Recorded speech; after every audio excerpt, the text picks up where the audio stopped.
Ассаламу алейкумдер.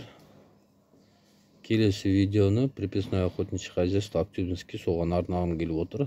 Осы арада біздің көрермендер көбісі сұрақ қойып жатыр. Осы территориясын біз білгіміз келеді деп.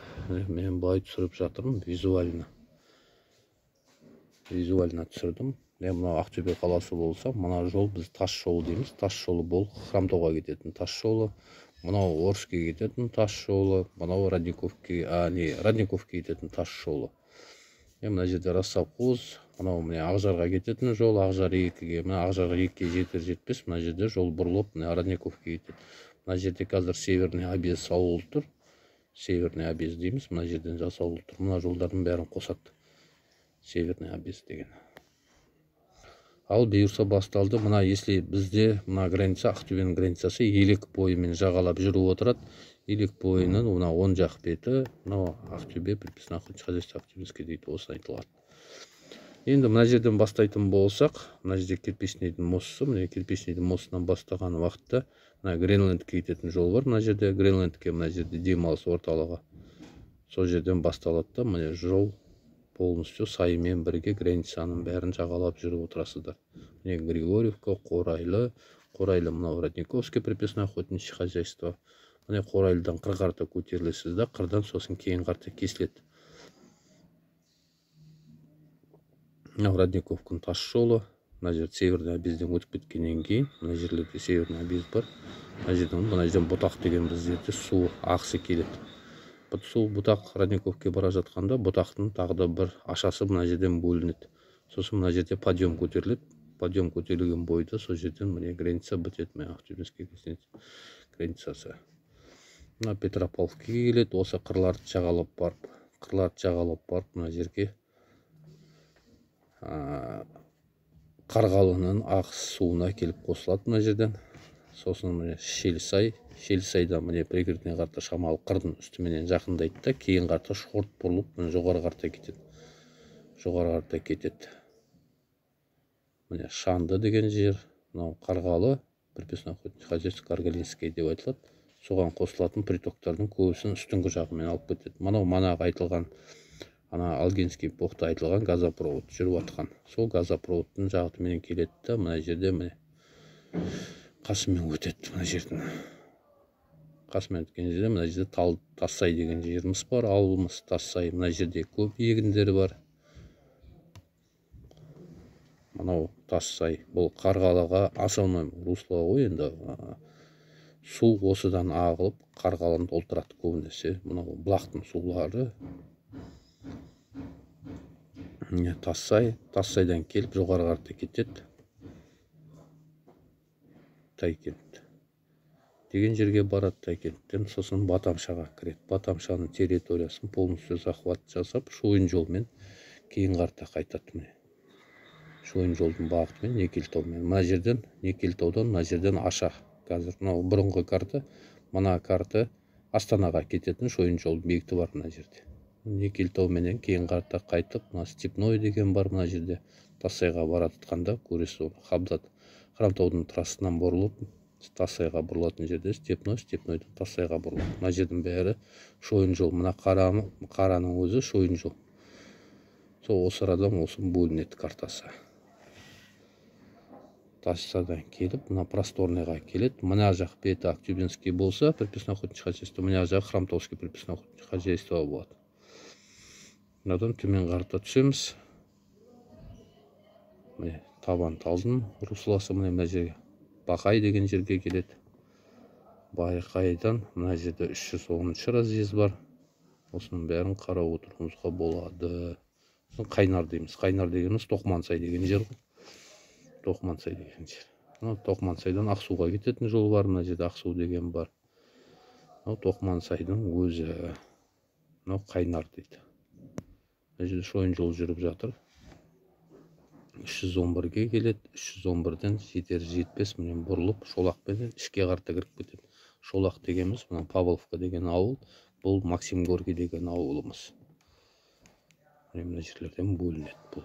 Мына Тоқмансай, Павловка, Темірей деген жер, мынау Бесқоспа, мына территорияның бәрі приписное охотничье хозяйство Актюбинскийге жатады. Мынау Шолақ шолақ дегеніміз ол мына Тоқмансайға кетіп бара жатқанда мына жерде кішкентай ғана не бар, плотина бар. Осы плотинаны толтыратын осы шолақтың суынан толады. Мынау мына жерде тағы да Максим Горкийдің үстіңгі жағында мына жерде тағы да бір плотина бар. Мына жерде егіндіктер бар, жақсы егіндіктер. Көріп тұрсаңыздар. Осылай кейін қарта қайтып, бұның бәрі 45-ші разъезге келеді тамдының қасына. Мынау Ақтөбеден шығып Қандыағашқа кететін жол.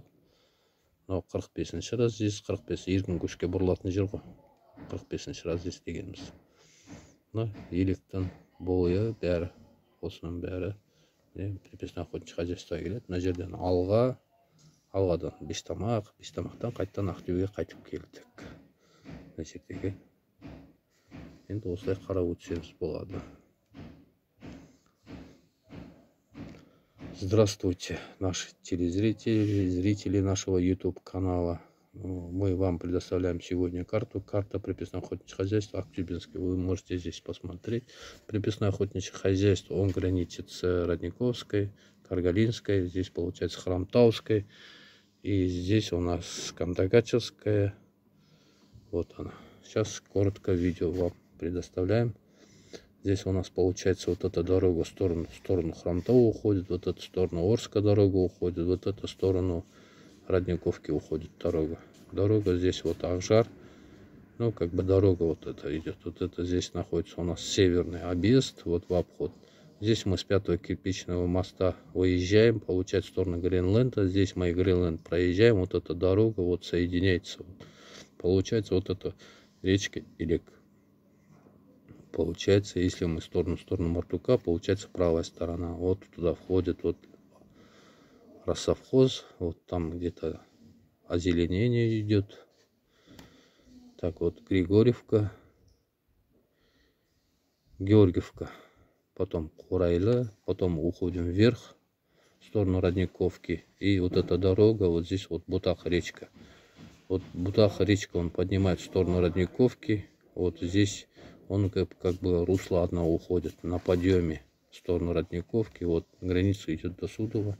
Вот он уходит в сторону Петропавловка. С Петропавловки вот Каргалинский. И здесь мы пересекаем дорогу как бы в сторону Орска. Дорога. Асфальтированная дорога в сторону Орска. Вот мы пересекаем его в сторону Пригородного, приближаемся и опять уходим потом вверх. Вот это проходит газопровод. Вот здесь поселок Тассай. Тассай основное русло, вот это, которое заливает Каргалинское водохранилище. Здесь в основном притоке вот Тассай идет основное пополнение водохранилища, вот идет Тассай.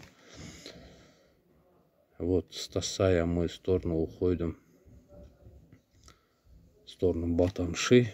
Вот здесь вот Такиткен. Вот этот вот.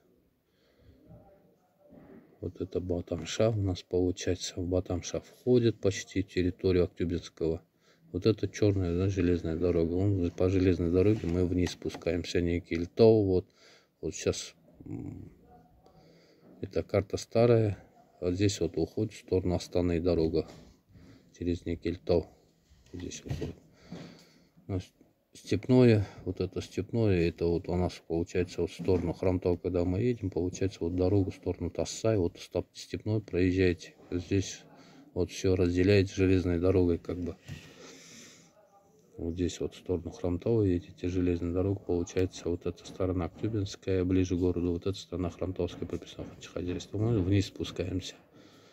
Бахай, вот 310 разъезд, потом вниз спускаемся, это Кайнар разъезд, ну тоже Октябрьская, раньше при советской власти назывался, Тохмансай, как бы называется населенный пункт Тохмансай. Вот Тохмансай, она дорога в сторону Павловки, вот эту Павловка Максим Горький, с него дорога уходит Салги, где-то около 20 километров, отсюда до Судова где-то 35 километров. Вот вниз спускаетесь, 311 разъезд, и с него опять уходит в сторону Шолах. Вот это Шолах, Павловка, она русло заливает Максим Горький. Здесь у нас одна плотина, вот здесь вторая плотина. Здесь это красный Песчанки называется. А вот эту сторону Токмансая, ну, все знают, наверное, эту плотину. Здесь хороший вкусный карась.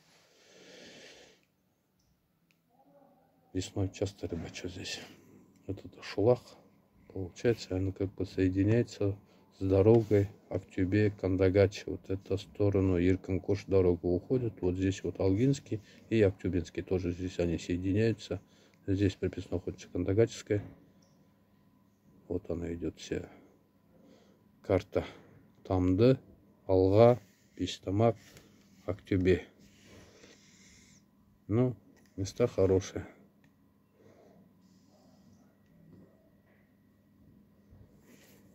Так что вот так. Вот это наш телефон номер. Обращайтесь, если что, какие-то есть вопросы.